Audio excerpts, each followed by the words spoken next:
Muy buenas, Hiddens.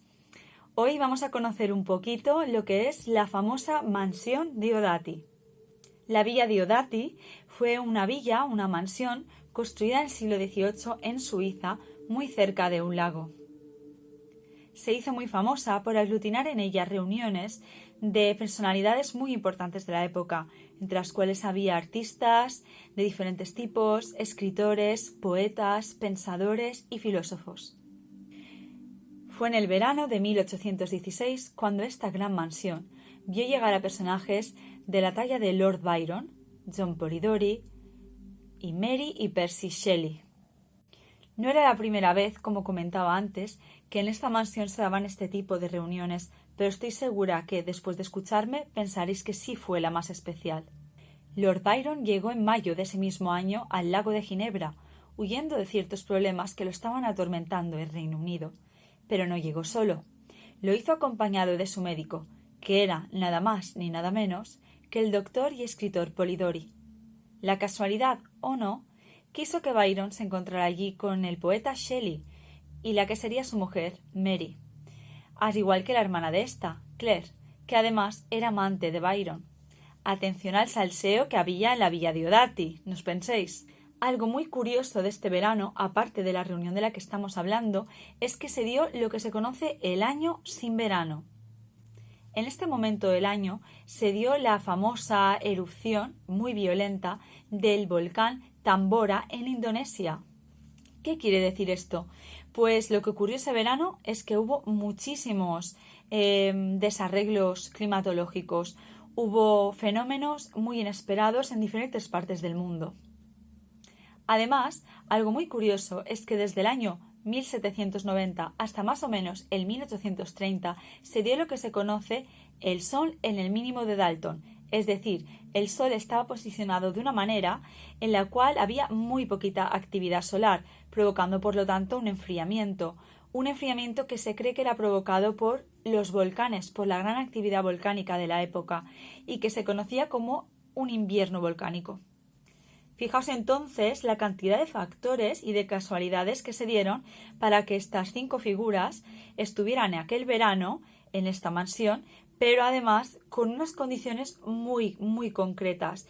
Era verano, sí, y esperaríamos que en esa mansión tan maravillosa, soleada y bueno, pues con paisajes naturales tan hermosos alrededor, uno pudiera estar disfrutando de cualquier actividad al aire libre, pero las condiciones de las que os acabo de hablar provocaron que estas personas tuvieran que quedarse encerradas dentro de la mansión, porque había muchísima lluvia, mal tiempo, humedad, es decir, el año sin verano.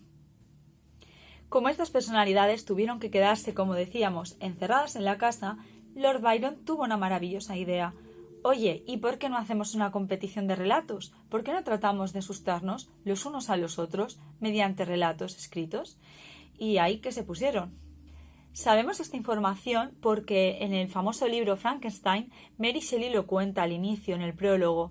Ella cuenta que se pusieron cada uno a escribir relatos aprovechando que tenían que estar mucho tiempo encerrados. Así que, bueno, poneos en su situación.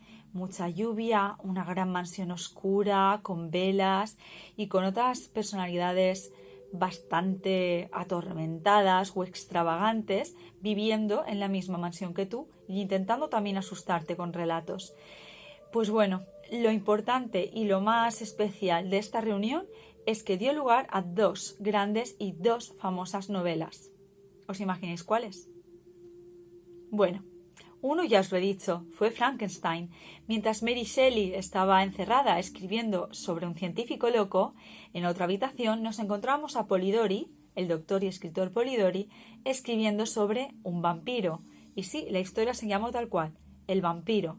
Pero ya sabéis que fue muy importante porque sentó un gran precedente que sería un ejemplo y una inspiración de muchísimas novelas y a la larga también de muchísimas películas.